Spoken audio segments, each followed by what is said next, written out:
We're in Bromley today for this FA Trophy fixture, and Cray will be wondering if they can overcome Gray's athleticism on Matchday 17.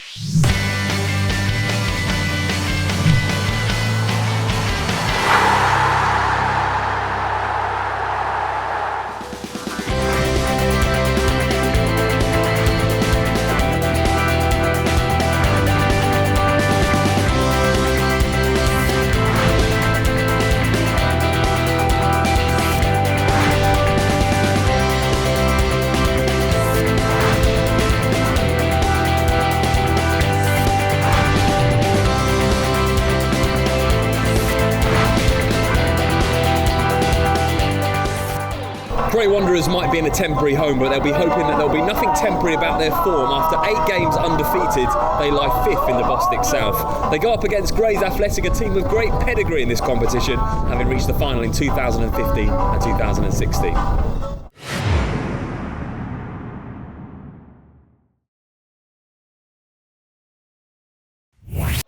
So very good afternoon and welcome to Bromley FC, the temporary home of Cray Wanderers this afternoon. Mick Sullivan is alongside me. Mick, going to be a fascinating game, this one.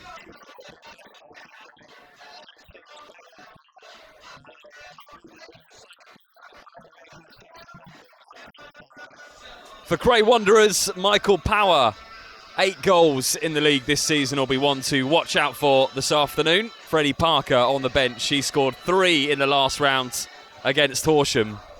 As for Gray's Athletic, they'll be looking to add in Yinka Cole, who scored 4 in the last 3 games, 5 in total for the season for him. And Kieran Bishop, their top goal scorer, with 6 goals so far this season. For Gray's Athletic, they've had a mixed bag. They lost their last game, but they've only lost 1 in their last 5. Cray Wanderers are unbeaten in 8 games. So it's going to be a fascinating matchup in the FA Trophy this afternoon.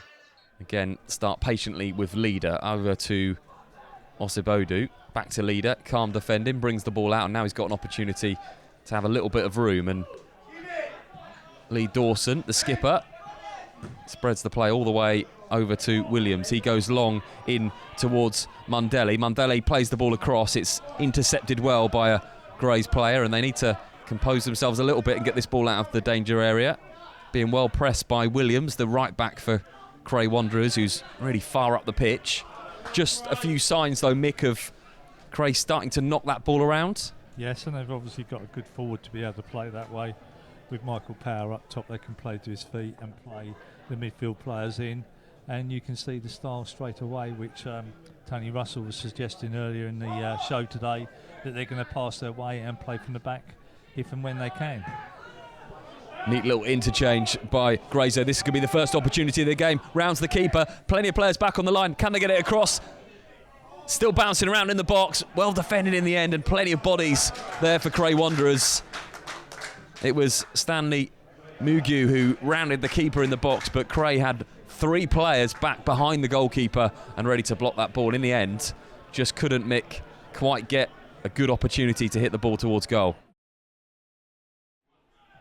Plays a long ball in towards Dawson, looks to flick it on. He does well, Dawson, gets it to Frater, who's got himself up and looks ready to go again.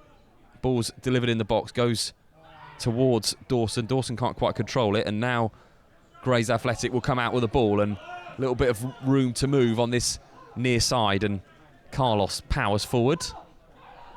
Little jinxing run from Carlos all the way down towards the byline. Carlos gets a decent delivery in, and it comes off the head of Slabber and goes out for a throw, and it was a really good piece of play from Joey Carlos. And again, another chance for Cray Wanderers to put a little bit of pressure on this Gray's Athletic back line. Certainly have the players to cause a threat this afternoon. They might be in now, and it's going to fall to Delhi, and he just hits that one, Mundele, towards the goal, but Lamar Johnson made a comfortable save in the end, and Johnson gets up quickly and tries to release Bishop, who can take this ball down, and Bishop does take it down and drives towards the 18-yard box. What can Bishop do? Bishop onto his right foot and scores, and opens the scoring in this game. Wonderful play from Gray's Athletic. And it all came from Ben Mundelli in the box for Cray Wanderers. Had a shot. It was comfortable for Lamar Johnson. Johnson picked it up. One ball up the field. It's a superb ball as well to reach the feet of Kieran Bishop. He drove into the 18-yard box, and a really neat finish past Nick Blue. And it's 1-0 to Grays Athletic. Ben, I have to blame the left back. I think he should have done a lot better. But you can't knock it. That was a quality finish by Kieran Bishop on the outside of his, let me think of it, his right foot. On the outside, curled it into the corner, far corner. But I'd have to say the left back, is it Timmy Osabudu? Should have done a lot better. Corner comes in. This time it's towards the near post. Goes all the way through and really should have been put in. And that should have been the second goal. Jamie Slabber somehow managing to get that ball over the bar. Dangerous corner, should have been dealt with at the near post, wasn't, went all the way through to Slabber, and somehow he couldn't convert it and get Grays Athletic their second goal. Half an hour gone in this first half. They find themselves 1-0 down. In comes the corner, it's well headed away. Only as far as Carpenter, who dinks the ball back in to the danger area. Can they get it down? It's a shot in the end that comes in from Henry. It came down to him inside the 18-yard box on the volley. Henry chose to hit it first time. It would have been a stunning goal should it have ended up somewhere in the net. In the end, just trickles wide. This game hasn't really got going yet, Ben, has it really? It's start-stop, very slow play. Not like a proper cup game, is it? Hopefully this game picks up as we get into it more. You wouldn't say this was a cup game at the moment for sure, and Mugu gets the ball into the feet of Slabber. Slabber looks to turn, goes down. Referee says there's a free kick on the edge of the box. An opportunity now for Cross or Cole, who are both over this ball, to have a strike at goal. It's just off centre, in line with the post, on the edge of the 18-yard box. It looks like it's going to be Cole. Cole hits it well over the bar. Wasted in the end. That was a really good opportunity for a free kick. Great opportunity, and I'm sure Jamie Stewart won't be happy with that. That should work the goalkeeper at least when you're in those positions. Again, Cray have the ball when it goes into the feet of Henry. Got a little bit more room to turn now, and it's a good run from Williams, who managed to get forward for the first time in the last 15 minutes, putting a little bit of pressure on that back line of Grays Athletic. Brilliant defending though from Mogu, who just takes his time to get that ball out, only as far though as Cray, and Williams will get the chance to play the ball into the spot. This is an opportunity for the goal, and my word, was it an opportunity. It fell to Barney Williams on this near side, who had an eternity to put the ball into the box. It was a really, really good cross as well from Williams onto the penalty spot, and you have to say that should have been put away, powered away if you like, by Michael Powell, but he glanced it wide, and they really haven't been able to get it forward at the right moments. Well, it's hard to be critical because when you look at the form table, Cray haven't lost in God knows how long, so it must be working. There must be something that's not happening today. Ball through to Bishop now. He's got the pace to get on the end of this. Bishop, I didn't think he was going to get there, but he does. Takes it down, just goes out of the box, comes back onto his right foot, plays it in towards Kogan. Dipping shot.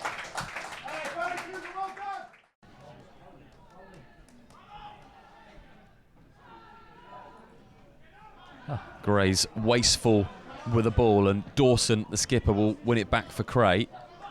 He goes into the feet of Mundelli. Mundelli towards Williams, and Williams gets forward again.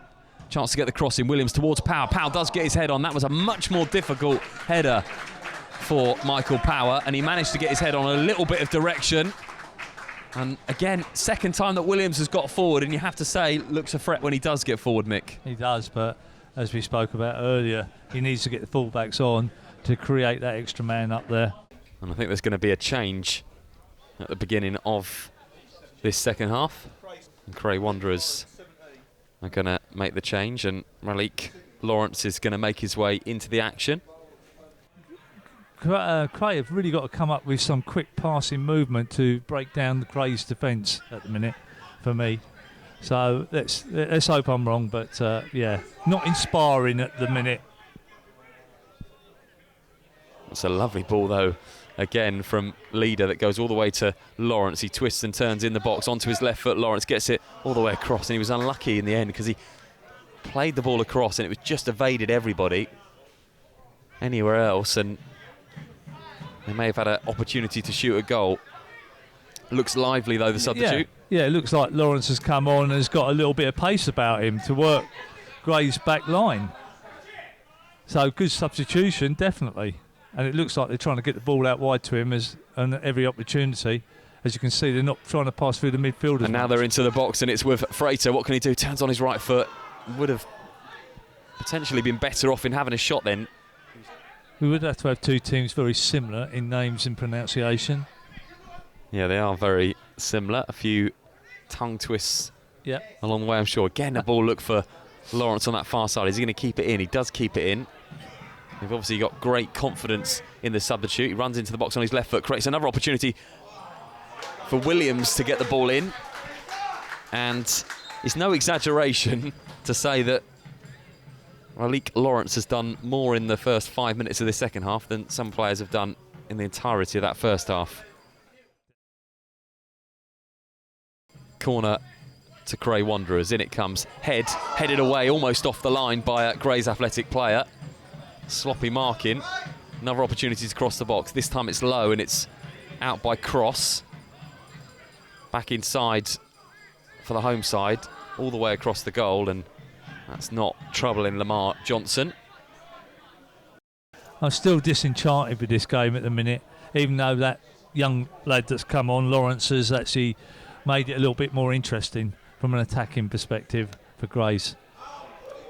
And the keeper's all the way at the goal here, Nick Blue. This could be costly. Gets it in. It is going to be costly.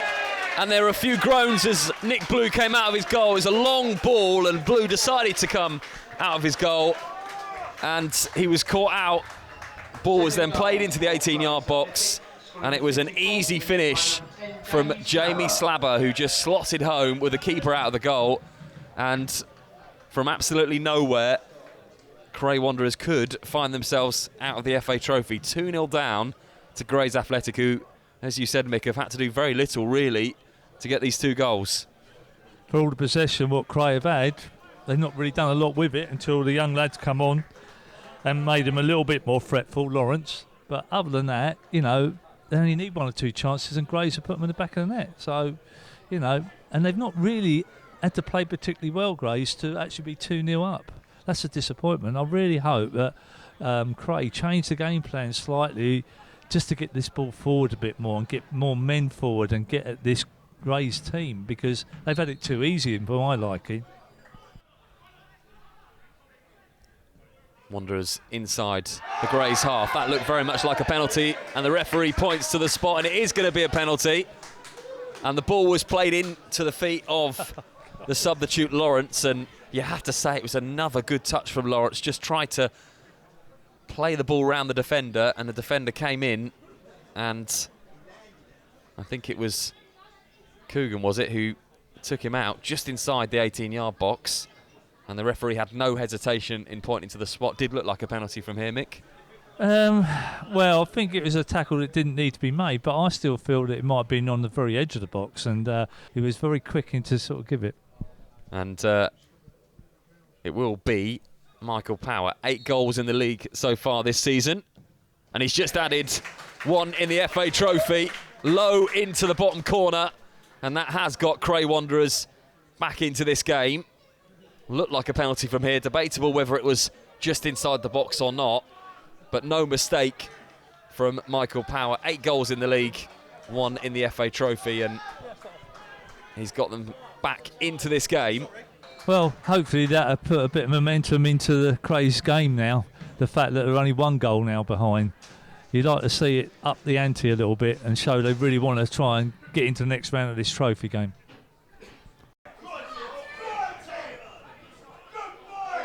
Good run here from Ozibodu, drives forward, and in the end it was just intercepted by Ryan Mahal, who got his right boot in to stop the left back from Cray and just making his way across the pitch. Lawrence picks it up. Lovely turn from Lawrence. He's fouled, and there's a lot of protests from Grays Athletic, but you wonder why, because it did again look like a foul on Relique Lawrence. Yeah, some very great skill there by Lawrence, great skill. Yeah, I think they're being undone by some silly challenges in the wrong area. They just need to hold their ground and get men behind the ball and just frustrate Cray. At the minute, they're sort of trying to make a challenge they don't need to make. Taking enough time over it. It is played in, up towards the head of those in amber. Referee has said offside, and Cray will get the throw here, and they could really do with somebody with a long throw. And you've got to think that the fact that Dean Carpenter's going over means he might have. Well, it's in the end thrown in quickly, and Williams will have the chance to cross it in. That's a really decent cross. Can they get a head on it? They do get a head on it. Bounces round in the box, and for a moment you just felt that was going to bounce to somebody in amber and be put in the back of the net. I think Grays are sitting deep now. I think they want to try and ride this out 2-1, which is pretty dangerous because that will allow Cray to get forward and pile more numbers into the box and create a bit of mayhem, which they haven't caused up to now. And you just feel that Grays Athletic are happy for Cray Wanderers to have the possession, which can sometimes be a dangerous game to play. Zach Henry going to fall to Frater, is it? Frater tries to keep the ball alive. Does keep it alive because it comes to Ozebudu. Can he find a cross on his left foot? Ozebudu drives it in. Johnson comes out, drops it, gets it at the second attempt. Which is fascinating as we go into the final few minutes of the game. 4 players, and there wasn't anybody in a Grays Athletic shirt pushed up. Everyone for Grays had gone and defended. We had 4 players on the halfway line for Cray Wanderers, which was very strange. Williams, will he make this ball? Williams does make it. It's a hefty challenge from Williams. He was committed, to be fair to him, Williams there, and still left one of the Grays Athletic players on a pile on the floor. Free kick to Cray Wanderers. Grays just trying to shepherd the ball in the corner of the pitch in these last moments and managed to give away a free kick, so Cray will come forward with a chance to get the ball forward themselves, and it goes long towards the skipper. It's bouncing down in the box, almost came to the substitute Lightfoot.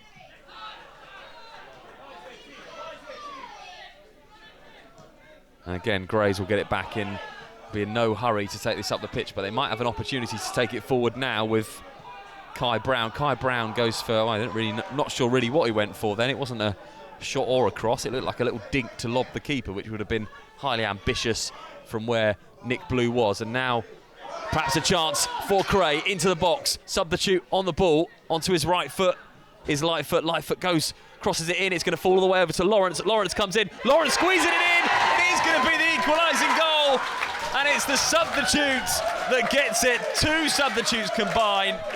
And it was Lightfoot who got the ball in the box, crossed it over to Lawrence, used his pace and trickery once more, managed to get his foot on it, and it squeezed over the line in the 90th minute for the equaliser for Cray Wanderers. Well, that substitution from Grays has cost them dearly.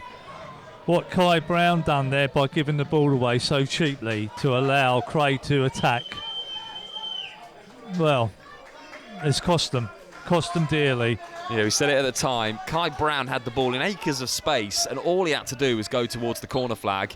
He didn't. He just tried to dink into the keeper, and that was the final action of the game. And I'm not sure if you want to revisit your man of the match, because Relique Lawrence has come on and created the first goal for Cray Wanderers and got his side a penalty. He's played a real part in this second half, and eventually in the 90th minute he's got an equaliser.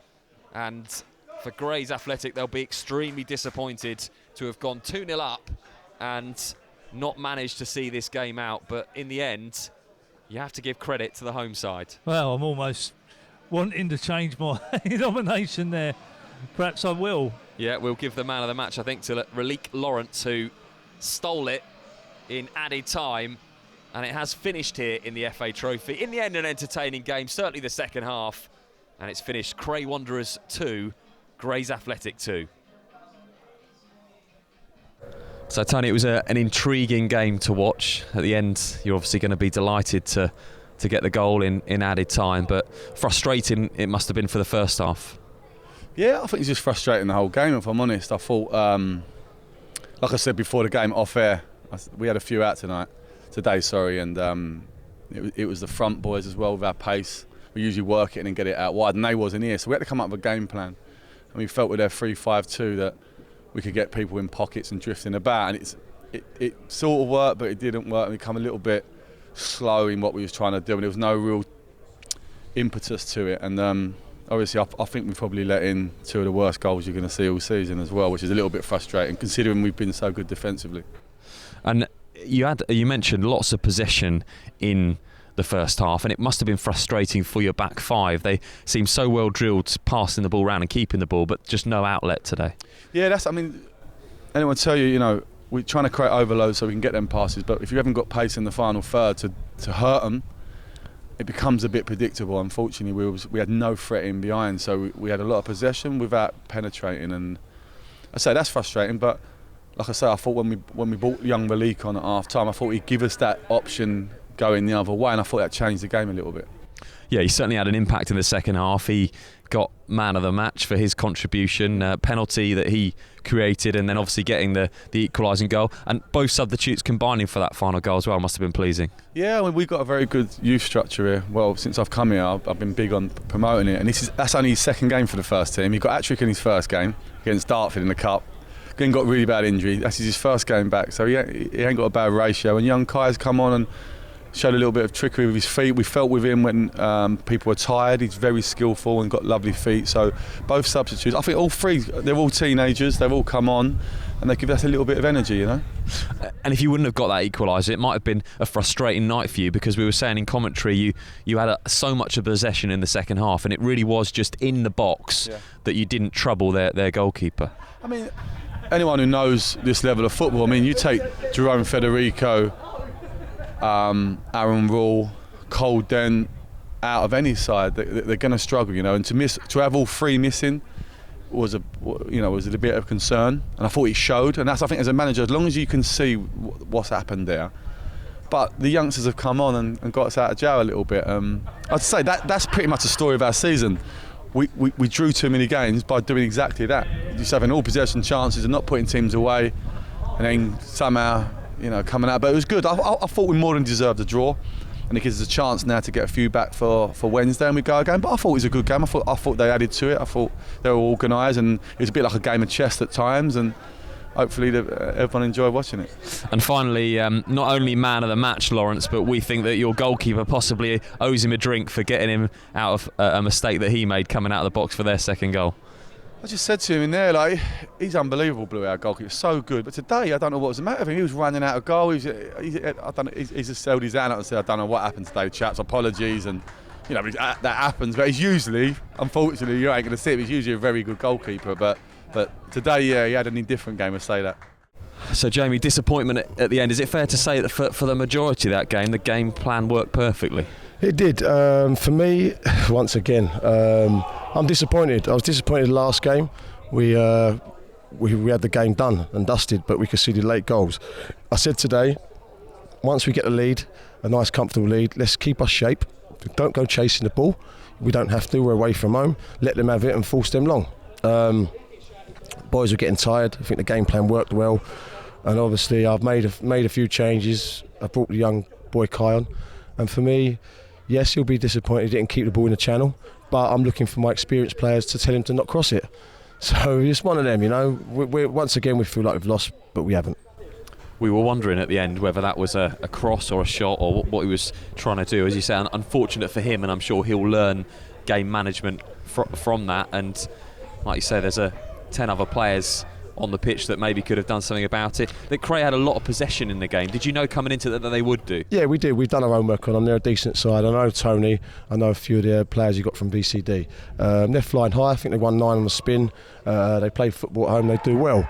So for us, it was if we could take that lead. And obviously with, I think it was 25-30 minutes to go, we was 2-0 up. I did say to the boys, you don't have to go chasing. Keep us shaping our half. Okay, it's not pretty, but I wanted to get the job done. And obviously it wasn't meant to be. Any complaints from the players or yourself for the penalty? Yes, I felt it was outside the box on the edge, but obviously I haven't got the best angle. So, you know, you win some, you lose some. And confident then, you know, obviously both sides know each other well now ahead of the replay on Wednesday. Yep, no, I'm confident Wednesday. Today we had a game plan where we did sit back. At home we don't do that. At home we'll be high tempo, high press. And my boys in there are gutted. They feel like they've lost. They felt all the hard work they did was thrown away. And trust me, they can't wait for Wednesday. Congratulations, Ralik. I've made you my Bostik man of the match, and you've only had to play half a game to get it. Thank you. Great play when you come on. You won them the penalty, which was fantastic, and what a goal. Yeah. 90th minute or 92nd minute, I think that was.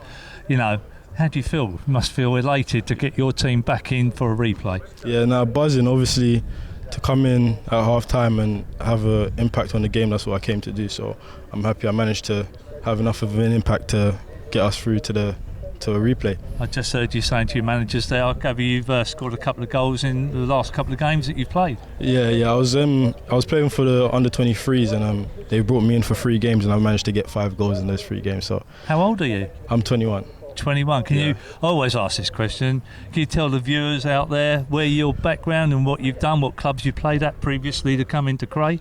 There's not really much, to be fair. They had an open trial, and I managed to get a spot in the team. That's about it.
held up by the fullback. He's doing his work across.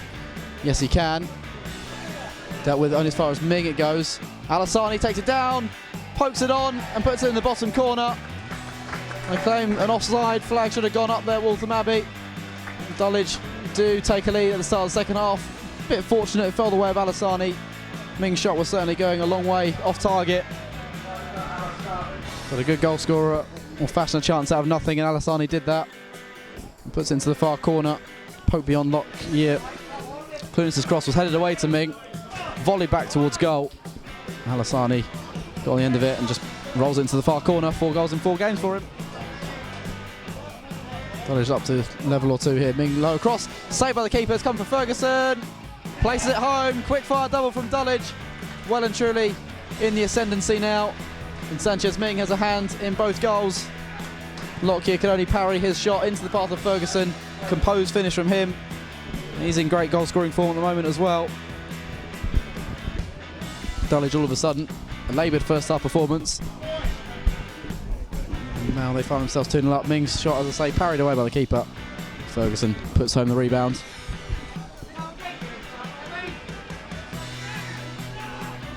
It's going to be Nathan Ferguson. Lockyer getting his angles right.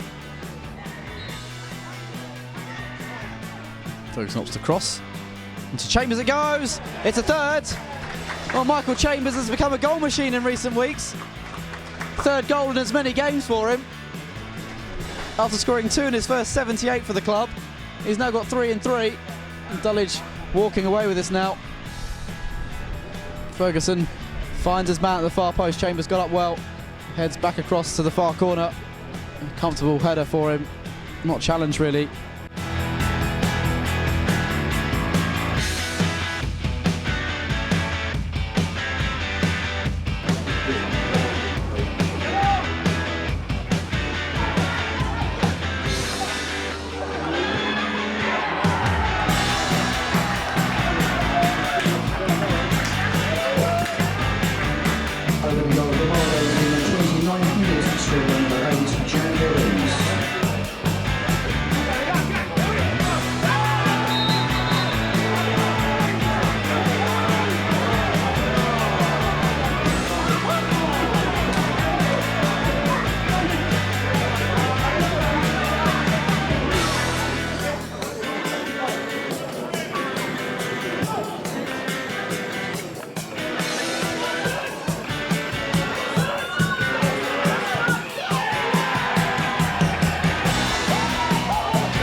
Wingate and Finchley and Dorking Wanderers both score 5, with number 5 in both games coming in the 90th minute to see Ware and Biggleswade Town exit the competition.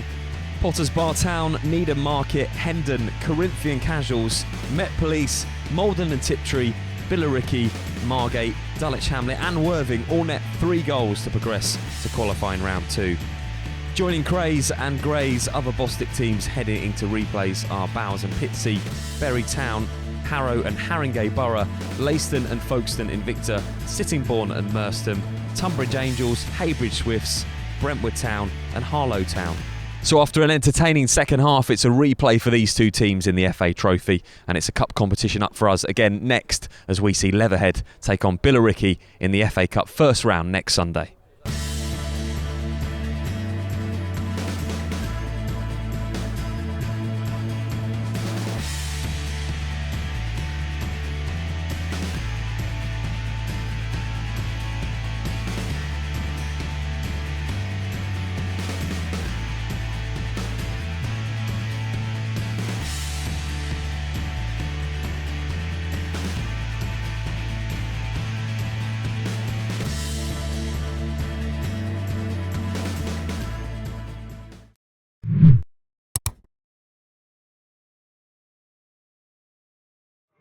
Over his head.